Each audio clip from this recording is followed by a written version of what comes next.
Hi hello kitties. இன்றைக்கி நம்ம டேயோட எஃப்எஃபான my rocked husband episode 7 தான் பார்க்க போகிறோம். ஸோ அதுக்கு முன்னாடி நீங்கள் நம்ம சேனலை சப்ஸ்கிரைப் பண்ணலன்னா சப்ஸ்கிரைப் பண்ணிக்கோங்க. அண்ட் கூடவே இந்த பெல் ஐக்கானையும் கிளிக் பண்ணிக்கோங்க. அண்ட் உங்கள் அண்ட் ஃப்ரெண்ட்ஸ் அண்ட் ஃபேமிலிஸ்க்கு ஷேர் பண்ணுங்கள். ஓகே, வாங்க நம்ம வீடியோக்குள்ளே போகலாம். லாஸ்ட் டைத்தோட விட்டுருந்தோம் அப்படின்னா, நம்ம டே உங்களை டைவர்ஸ் பண்ண பிளான் பண்ணிட்டாரு. அதுவும் 2 நாள் டைவர்ஸ் வேணும் அப்படின்ற மாதிரி நம்ம ஜோசப் பிடிச்சி கத்திகிட்ருக்காரு. இங்கே நீங்கள் என்னால் தனியாக ரூமில் தூங்க முடியல, அதனால் நான் பாட்டி கூட தான் தூங்குவேன் அப்படின்னு சொல்லி அடம் பிடிச்சி ஜிமினியும் கூட்டிகிட்டு வந்து அவரை வெளியில் ஹாலில் படுக்க வச்சுட்டு நீங்கள் உங்கள் பாட்டி கூட வந்து படுத்துட்டீங்க. அதே சமயம் இந்த பக்கம் ஒரு பொண்ணு மும்பையில் இருக்க ஒரு ஸ்டார் ஹோட்டலில் ஒரு ரூம் நம்பர் முன்னாடி போய் நின்று அந்த கதவை தட்டுறா. ஒரு ஆள் கதவை திறக்கா. என் பேர் தியா, உங்கள் தலைவர் கூட அட்ஜஸ்ட்மெண்ட் பண்ண வந்திருக்கேன் அப்படின்னு சொல்லி சொல்கிறான். அந்த வார்த்தையை கேட்டு முன்னாடி நின்றவன் நக்கலாக சிரிச்சுக்கிட்டே, இதுக்கு தான் எங்கள் தலைவர்கிட்ட வாலாட்டக்கூடாதுன்னு சொல்கிறது. அவர் ரேஞ்சுக்கு உனக்கெல்லாம் 1 மணி நேரத்துக்கு 2 லட்சம் ரூபாய் ஆஃபர் தந்து படுக்க கூப்பிட்டதே பெரிய விஷயம். அது வேண்டான்னு நேற்று சீன் போட்ட பார்த்தியா, அதுதான் என்னால் தாங்கிக்கவே முடியல. இப்போ கடைசியில் என் தலைவர் உன்னை அவரோட படுக்கைக்கே சைலண்ட்டாக வர வச்சுருக்காரு பார்த்தியா, இது தாண்டி எங்கள் தலைவரோட திறமைங்கிறது அப்படின்னு சொன்ன வார்த்தையால் வெக்கி தலை குனிஞ்சு கண்ணெல்லாம் கலங்கி கட்டுப்படுத்த முடியாத அளவுக்கு கண்ணீரோட அப்படியே நின்றுட்டுருக்கா தியா. ஆனால் வாய் விட்டுலாம் அழலை, தலை குனிஞ்சு நின்றுட்டுருக்கா. செக்யூரிட்டி, இந்த பொண்ணை முதல்ல செக் பண்ணி உள்ள அனுப்பு அப்படின்னு சொன்ன அடுத்த செகண்ட் செக்யூரிட்டி வந்து முன்னாடி நிற்கிறான். உங்களை ஒரு முறை ஃபுல்லாக செக் பண்ணிவிட்டு நிற்காம நேராக போமா, அதோ இருக்குது பார்த்தியா பஸ் ஸ்டோரு, அதுக்குள்ளே ஒரு பெட்ரூம் இருக்குது, அங்கே தான் தலைவர் குளிச்சுக்கிட்டு இருக்கிறாரு. நீ போய் ட்ரெஸ் எல்லாம் கழட்டிட்டு பெட்ரூமில் படுத்துக்கட. வந்த உடனே அவரே முடிப்பார். நீ எவ்வளோ சாட்டிஸ்ஃபை பண்ணுறியோ அதுக்கேற்றபடி பணத்தை தருவார். போ சீக்கிரம் போ அப்படின்னு அலட்சியமாகவும் அதட்டியபடியும் சொல்ல தலை கவிழ்ந்துட்டே நீங்களும் அந்த ரூமுக்குள்ளே போகிறீங்க. அப்படியே துப்பட்டாவை எடுத்து சேர் மேலே போட்டுட்டு உங்கள் ட்ரெஸ்ஸை கழட்ட மனசு வராமல் அப்படியே தலை கவிழ்ந்துக்கிட்டே ஓரமாக நின்றுட்டுருக்கும்போது பாத்ரூமில் இருந்து இடுப்பில் ஒரு துண்டை மட்டும் கட்டிட்டு 65 வயசு மதிக்கிறதுக்கு ஒரு கிழவன் வர்றான். கிழவனாக இருந்தாலும் அவன் சாதாரணமாக கிடையாதுங்க, ரொம்ப பெரிய பணக்காரன், பெரிய பெரிய அரசியல்வாதிகளுக்கு பின்னாடி இருக்கிற பினாமி. அவனை பார்த்த அந்த செகண்ட் ஆட்டோமேட்டிக்காக பயம் தொற்ற கழட்டி கீழே வச்ச ஷாலை வேகமாக எடுத்து தோளில் போட்டுக்கிறா. அவனும் தியாவை பார்த்த உடனே அளவு கடந்த மகிழ்ச்சியோட அவன் முன்னாடி வந்து நின்னவன் தலை முத கால் வர அவளை ஒரு மார்க்கமாக பார்க்குறான். ட்ரெஸ்ஸு ஈரத்தால் உடலோட ஒட்டி இருக்க அவளோட பாடி சைஸ் 0 சைஸ் அப்படிங்கிறத சொல்லாமல் சொல்லுது. வாவ், வாட் அ ஸ்லிம் பாடி, உன்னை மாதிரி சின்ன பொண்ணு கூட என்ஜாய் பண்ணி ரொம்ப நாள் ஆகுது அப்படின்னு சொன்னவன் அவனோட கையெடுத்து அவளோட கை விரலேருந்து அப்படியே கையை வச்சு வருடிக்கிட்டே கழுத்தை பிடிச்சிக்கிறான். இவ்வளோ நேரம் ஏதோ தைரியத்தில் உள்ளே வந்தவளுக்கு இப்போ கைகாலெலாம் நடுங்க தொடங்கிடுச்சு. இதுக்கு மேலே பணத்தை விட மானம்தான் முக்கியம் அப்படிங்கிற மாதிரி தோண, மன்னிச்சிடுங்க, நான் தெரியாமல் வந்துட்டேன், விட்டுடுங்க, நான் போகிறேன் அப்படின்னு விம்மி விம்மி அழ ஆரம்பிச்சிட்றா.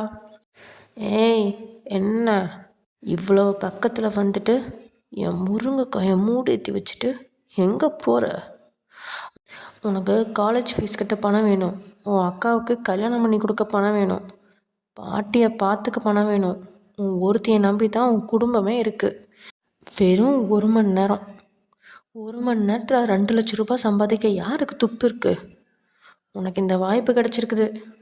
ஒழுங்காக என்னை சந்தோஷப்படுத்திட்டு பணத்தை வாங்கிட்டு போ, சரியா? உனக்கு இப்போ பணம் வேணுமா வேணாமா அப்படின்னு அவன் அழுத்தமாக கேட்க அவளும் கண்களை இறுக்க மூடிக்கிட்டு ஆமாம் அப்படின்னு தலையாற்றா. அப்படின்னா அப்படியே கண்ணை மூடியே வச்சுக்கோ, நான் எல்லாத்தையும் முடிக்கிற வரைக்கும் கொஞ்ச நேரம் சில மாதிரி நில்லுடி அப்படின்னு சொல்லிட்டு அவன் இதில் கைவிரலால் அழுத்தி வருடுறான். அவன் வருடலில் உதரெல்லாம் செவந்துருச்சு. அதை கவ்வி இழுக்கிறதுக்காக அவனை நெருங்கும்போது நெத்தியிலிருந்து வடிஞ்ச அந்த ஒற்றை துளி நீர் கண்ணீர் அப்படியே முகம் வழியாக கழுத்து அடைஞ்சு கீழே இறங்கி மார்பு குழிக்குள்ள போகுது. அதை பார்த்தபடி ஒரு மோக பார்வையை வீசினவன் அப்படியே அந்த மலைத்துளி எப்படி போனதோ அது போலவே அவன் முகத்துல இருந்து கையை வச்சு அப்படியே வருடிக்கிட்டே கொஞ்சம் கொஞ்சமாக கீழே வரான். அந்த கை அப்படியே கழுத்துலேருந்து நெஞ்சுக்குழியை நோக்கி போக தியாவோட கையில் கட்டியிருந்த ஆப்பிள் வாட்ச்லேருந்து அலார சத்தம் கேட்குது. பட்டார்னு அவன் விரலை தன்னோட கையால் அழுத்தி பிடிச்சி அவன் கவட்டையிலே ஓங்கி ஒரு மிதிச்சு அவனோட பல்பை உடைச்சி கீழே தள்ளுறா. அவன் கீழே விழுந்து வழியில் கதறி துடிக்க அந்த ரூமுக்குள்ளே ஏராளமான போலீஸ்காரங்க ஓடி வராங்க. ஆ ஆ யோ அந்த பொண்ணை தூக்கி போட்டு மிதிக்கணும் அப்படின்னு சத்தம் போட அந்த போலீஸ்காரங்களோ நேராக வந்த வேகத்தில் கீழே விழுந்து கிடந்தவனோட கையில் விலங்க மாட்டி அவனை வலுக்கட்டாயமாக அங்கே இருக்கிற ஒரு சேரில் உட்கார வச்சு காலையும் கையும் கட்டி போட்டபடியே அவனுக்கு முன்னாடி இன்னொரு சேரை போட அப்படியே கெத்தாக அந்த சேர் மேலே வந்து உட்காந்து கால் மேலே கால் போட்டவ, என்னடா நான் உன் வலையில் விழுந்து நான் இங்கே வந்தேன்னு நினச்சியா? நீ தாண்டா ஏன் வலையில் விழுந்த. ஒரு வாரத்துக்கு முன்னாடி அப்பாவே உன் ஆஃபீஸ்க்கு இன்டர்வியூ வந்தேன், உன் கண்ணில் பட்டேன். அதுக்கப்புறம் நீ எங்கே போவேன்னு விசாரித்து உன் கண்ணில் படுற மாதிரி அப்பாவே அந்த இடத்துக்கெல்லாம் வந்தேன். அதை பார்த்து ஏமாந்து நான் பாவோன்னு நினச்சி படுக்க கூப்பிட்டு அவசரப்பட்டு உன் இடத்துக்கு வர வச்சு இப்படி நீயே உன் தலையில் மண்ணள்ளி போட்டுக்கிட்டே குமார் அப்படின்னு அவன் நக்கல் அடிக்க, ஏய் நான் எவ்வளோ பெரிய பொசிஷனில் இருக்கேன் தெரியுமா? எனக்கு ஒரு பிரச்சனைனா யாரெல்லாம் வருவாங்கன்னு உனக்கு தெரியுமா அப்படின்னு அவன் கேட்டு முடிக்கிறதுக்குள்ளேயே எந்த புண்ணாக்கும் வரமாட்டான், வந்தா அவனும் மாட்டிப்பான், அதனால கமுக்கமாக எல்லாரும் இருப்பாங்க அப்படின்னு தியா சொல்ல, அவன் சொன்ன அந்த வார்த்தைனால அவனே ஒரு செகண்ட் ஜெர்க் ஆகிட்டான். ஏன்னா அவன் ஒரு பினாமி. அவன் எங்கேயாவது மாட்டினா அவனுக்கு பின்னாடி இருக்கிறவங்க யாருமே திரும்பி கூட பார்க்க மாட்டாங்க அப்படிங்கிறது அவனுக்கும் தெரியும். உனக்கு என்ன வேணும் அப்படின்னு அவன் கேட்க, அப்பாடா ராசா இப்போவாது வலிக்கு வந்தியே, எனக்கு ஒன்றும் வேணாம். உன் பையன் இருக்கானே ஸ்கூல் பொண்ணுங்களை அசிங்கமாக வீடியோ எடுத்து நெட்டில் போட்டிருக்கான். அதுக்கு அந்த பொண்ணுங்க கம்ப்ளைண்ட் பண்ணதுக்கு அதுங்க வீடு புகுந்து அப்பா அம்மாவை அடித்தது மட்டும் இல்லாமல் பொண்ணுங்களை மிஸ்யூஸ் பண்ணியிருக்கான். அவனுக்கு எதிராக ஆதாரத்தை கலெக்ட் பண்ண ட்ரை பண்ணால் அவன் கேடி அப்போ நீ அவனை காப்பாற்றி விடுற. அதனால தான் மகனை பிடிக்க அப்பனை லாக் பண்ணேன். இப்போ நீ என்ன பண்ணுற, நாளைக்கு உன் பையனோட ஃபைனல் இயரிங், உன் பையன் பண்ண எல்லா தப்போட ஆதாரமும் உன்கிட்ட இருக்குன்னு எனக்கு தெரியும். அதை நீயே நாளைக்கு காலையில் கொண்டு வந்து கோர்ட்டில் சப்மிட் பண்ணால் உன் பையன் ஜெயிலில் இருப்பான்.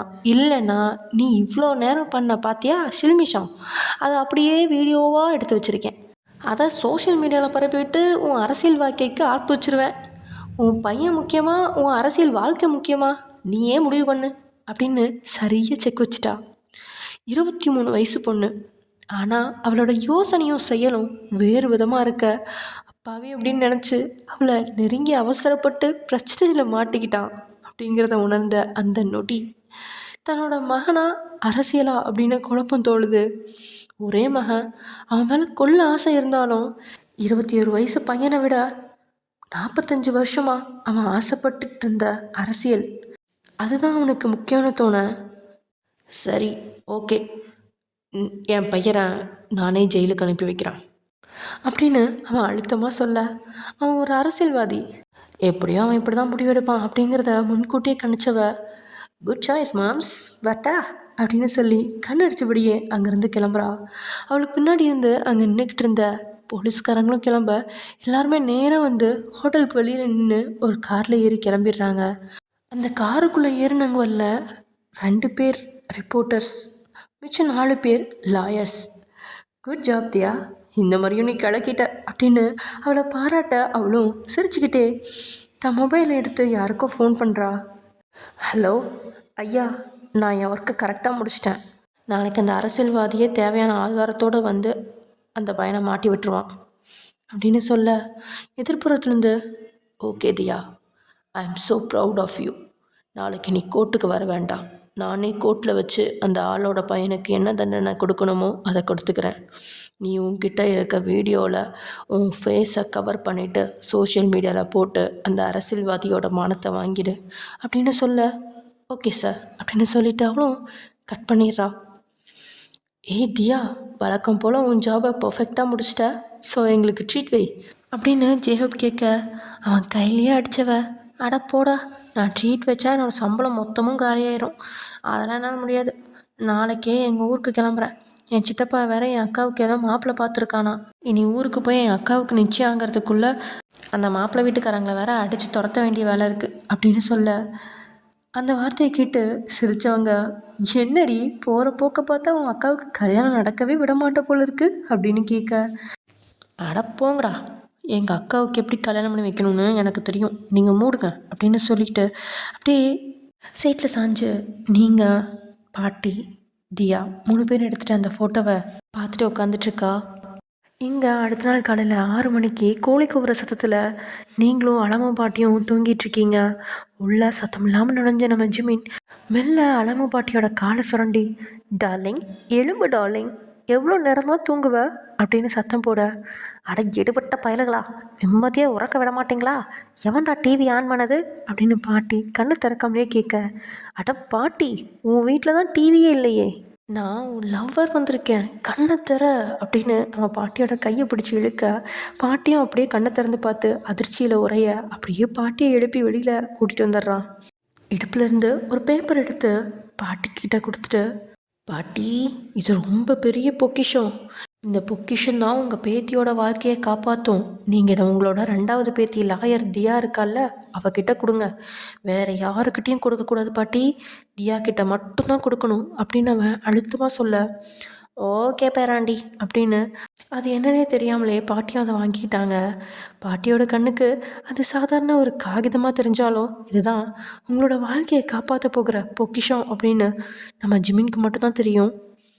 ஓகே பாட்டி, நான் என் ஃப்ரெண்ட்ஸ் கூட சிம்லா போகிறேன், திரும்பி வர ஒரு 1 வீக் ஆகும், வந்ததுக்கப்புறம் சென்னையில் தான் மீட் பண்ணலான்ட்டு இருக்கோம். நீங்கள் பெட்டி படிக்கையெல்லாம் எடுத்துகிட்டு நேராக கெஸ்ட் ஹவுஸ்க்கு போங்க, அங்கே என்னோடய அம்மா வெயிட் பண்ணிகிட்ருக்காங்க. ஓகேவா செல்ல கிளவி அப்படின்னு சொல்லி பாட்டியோட கன்னத்தில் ஒரு முத்தத்தை கொடுத்தவன் அப்படியே க்யூட்டாக கண்ணடிச்சிட்டு அங்கேருந்து போயிடுறான். பாட்டிக்கு ஜிமின் கொடுத்த முத்தத்தில் பயங்கரமான புன்னகையோட வீட்டுக்குள்ளே போக, ஜிமின் தூரத்துலேருந்து வர்றதை பார்த்து நம்ம நளினி அப்படியே டைட்டான ஒரு ஜிம் சூட்டில் நம்ம ஜிமின் முன்னாடி வந்து அப்படியே தண்ணியெல்லாம் ஃபுல்லாக தெரிச்சிட்டு வேறு வடியை 45, 46, 47 அப்படின்னு சொல்லிட்டு கையை காலை ஆட்டி எக்ஸசைஸ் பண்ணிகிட்ருக்கா.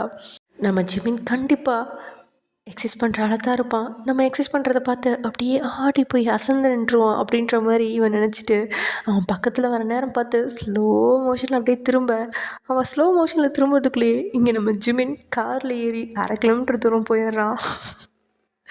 இதனால் முகம் முழுவதும் ஏமாற்றம் தாறுமாறாக தாண்டவமாட தலையை தொங்க போட்டவளா அவளோட வீட்டுக்கு போக, என்னடி அவனை கரெக்ட் பண்ணிட்டியா அப்படின்னு அவன் அம்மா வேறு ஆர்வமாக கேட்க, அடப்போம்மா, அவன் எனக்கு கரெக்டாகிற மாதிரி தெரியல, கண்ணை மூடி திறக்கிறதுல கார் எடுத்துகிட்டு எங்கேயோ போயிட்டான், கடைசி வரை இந்த ஊருக்காரனுக்கு தான் கழுத்தை நீட்டணும் போல இருக்குது அப்படின்னு சலிச்சுக்கிட்டே அவள் சோஃபாவில் உட்கார, அடியே எலும்புடி, சீக்கிரமாக குடிச்சு நல்லா மாடர்ன் ட்ரெஸ்ஸில் வா, நம்ம வேலையாக காலங்காத்தாலே அவங்க வீட்டுக்கு போய் ஜிமின்க்கு உனக்குமான சம்மந்த பேச்சு எடுப்போம் அப்படின்னு சொல்ல, அடப்போமா, இப்போவே போகணுமா, அவங்க நம்மளை என்ன நினைப்பாங்க அப்படின்னு அவள் அழுத்துக்க, இங்கே பாரு, சம்மந்தி இருக்காளே, அவள் சரியான அப்பாவி மாதிரி இருக்குது, நம்ம இப்போவே போய் அவகிட்ட நைஸாக பேசி அவள் பையனை உனக்கு கட்டித்தர மாதிரி அவகிட்ட இருந்து சத்தியத்தை வாங்கிட்டோம்னு வச்சுக்கோ, அப்புறம் அந்த பையன் உன்னை தான் கல்யாணம் பண்ணி ஆகணும், நான் நேற்றுக்கே பக்காவாக பிளான் போட்டேன், சீக்கிரம் குளிச்சு ரெடியாகி வாடி அப்படின்னு சொல்ல, அடுத்த செகண்டே மின்னல் வேகத்தில் உள்ளே போனவன் குளிச்சு ரெடியாகி மாடர்ன் ட்ரெஸ்ஸில் தேவதையாக வர்றா.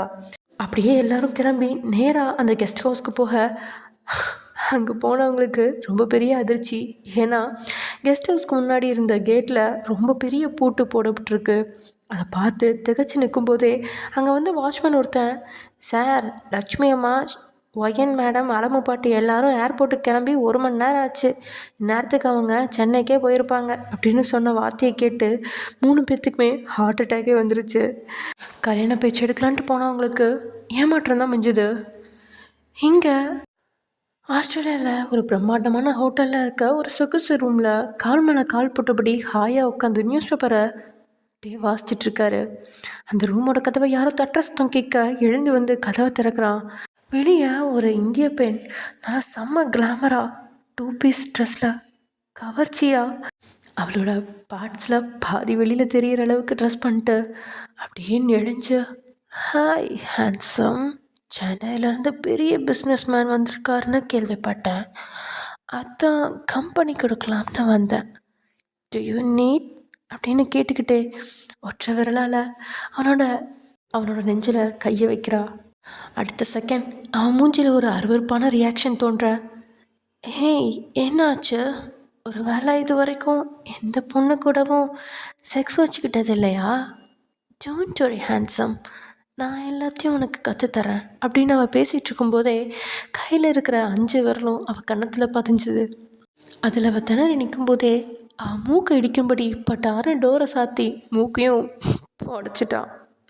அதோட கையை முறுக்கி பிடிச்சிட்டு அந்த கட்டிலில் உட்காந்தவன், வேசி, ஸ்டூபிட் ப்ராஸ்டிடியூட், இவ்வளோ தைரியம் இருந்தால் டச் பண்ணியிருப்பா, இதெல்லாம் இவ்வளோ சொல்லி குத்தோம்ல, இவளோட பேரண்ட்ஸை சொல்லணும் அப்படின்னு அவன் ரூம்குள்ளேருந்து போட்ட சத்தம் வெளியே நின்றுட்டுருக்கிறவளுக்கும் கேட்க கண்கள்லாம் குளம் போல நிறைஞ்சு அந்த பொண்ணு அங்கேருந்து போயிடுறா. அந்த டைமில் நம்ம டேயோட மொபைல் ரிங் ஆகுது. அதுவும் மேனேஜர்கிட்டேருந்து ஃபோன் கால் வர. ஃபோனை அட்டன் செஞ்சுவேன்.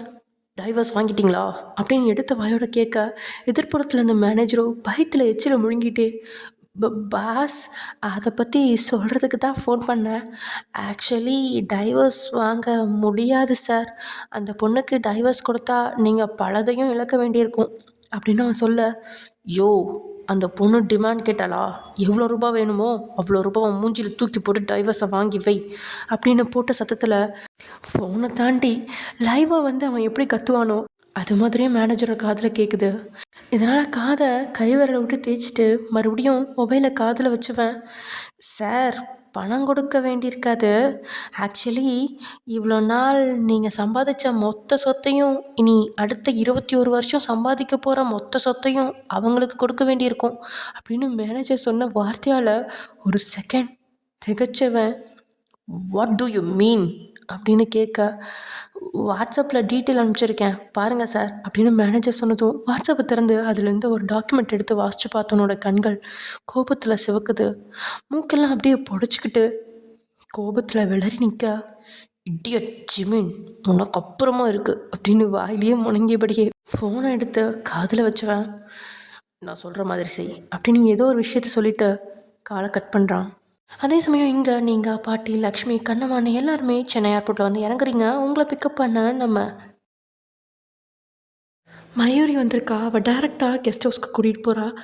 என்ன இங்கே கூட்டிகிட்டு வந்திருக்க அப்படின்னு லக்ஷ்மி புரியாமல் கேட்க, மேம், சாரோட ஆர்டர் இது அப்படின்னு சொல்ல, லக்ஷ்மி, இல்லை மயூரி, நீ எங்களை வீட்டுக்கு கூட்டிகிட்டு போ அப்படின்னு சொல்கிறாங்க.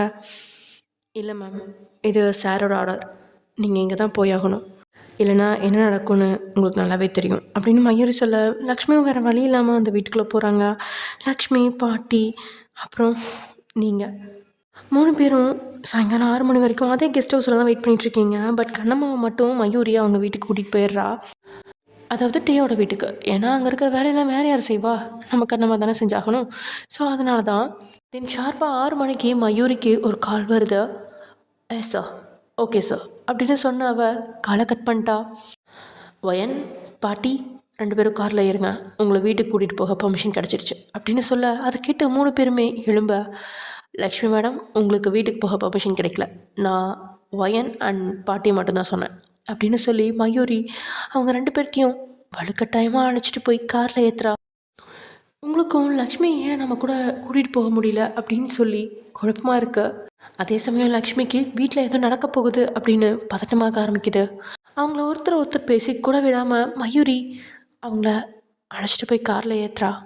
நீங்கள் அப்படியே குழப்பத்தோடையே வந்துட்டுருக்க. பாட்டி, என்னம்மா இப்படி முகத்தை சோகமாக வச்சுக்கிட்டு இருக்க, எனக்கு தெரிஞ்சு பேராண்டி உனக்கு ஏதோ ஸ்பெஷலாக பண்ண போகிறான், அதனால தான் அவன் அம்மாவை விட்டுட்டு உன்னையும் என்னையும் கூட்டிகிட்டு வர சொல்லியிருக்கான் அப்படின்னு சொல்ல, பாட்டி, அப்படின்னாலும் என்னை மட்டும்தானே கூட்டிகிட்டு போக சொல்லியிருக்கணும், உன்னையும் எதுக்கு கூட்டிகிட்டு வர சொல்கிறாரு, எனக்கு ஏதோ கொஞ்சம் தப்பாக படுது அப்படின்னு நீங்கள் சொல்ல, என் பேரனுக்கு என் மேலே பாசம் அதிகம், அதனால தான் என்னையும் கூப்பிட்ருக்கான், நீ சும்மா இரு அப்படின்னு பாட்டி உங்களை சமாதானப்படுத்த இது எல்லாத்தையும் கேட்டுட்டு இருந்த மயூரிக்கு தான் உங்களை கண்ணாடி வழியாக பார்க்குறதுக்கே குற்ற உணர்ச்சியாக இருக்கு.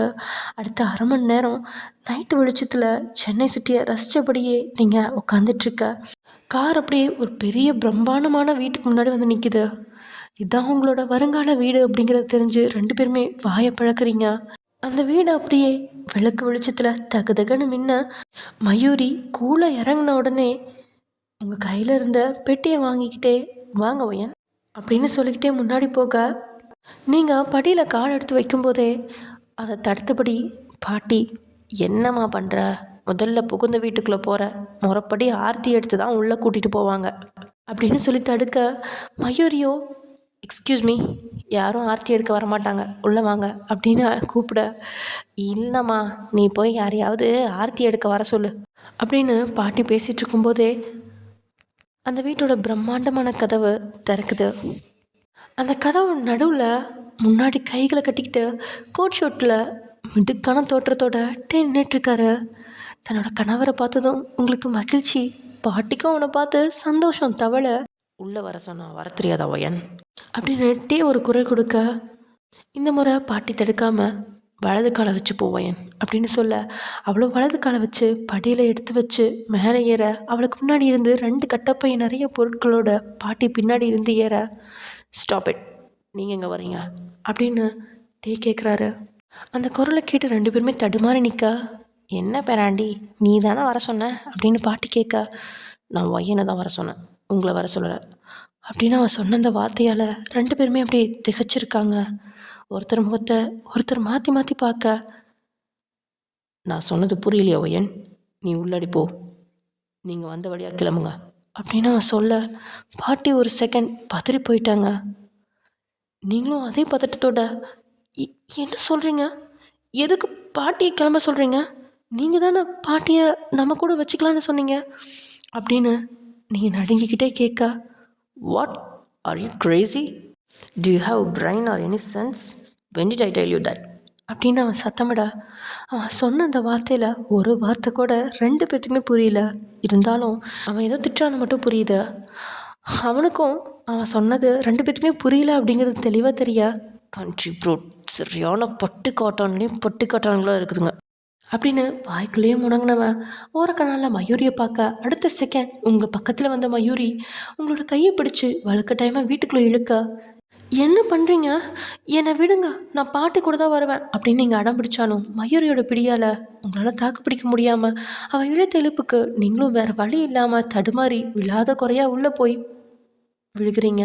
பாட்டியோ மயூரி பண்ணுறதை பார்த்து பயந்து, அடியே சிரிக்கி மவளை, என் பேத்தியை விடுடி அப்படின்னு கத்திக்கிட்டே பாட்டி வீட்டுக்குள்ளே போக முயற்சிக்க, அதுக்குள்ளே பாட்டியோட கையை பிடிச்சி தடுத்த நம்ம, எதுக்குள்ளே போகிற, இது என்ன உன் பாட்டி வீட்டு சொத்தா, உன் பேத்தியை தானே கட்டி கொடுத்தா, உன்னை கிடையாதே, நீ என்ன இலவசனிப்பா, இங்கே வந்து தங்கி ஓசி சாப்பாடு சாப்பிட்லான்னு நினச்சியா, வயசாச்சுல்ல, உனக்கு கொஞ்சமாவது அறிவு இருக்கா, யாராவது பேத்தியை கட்டி கொடுத்த வீட்டிலே போய் தங்குவாங்களா அப்படின்னு அவன் கேட்ட வார்த்தை ஒவ்வொன்றும் பாட்டியோட மனசை உடச்சிருச்சு.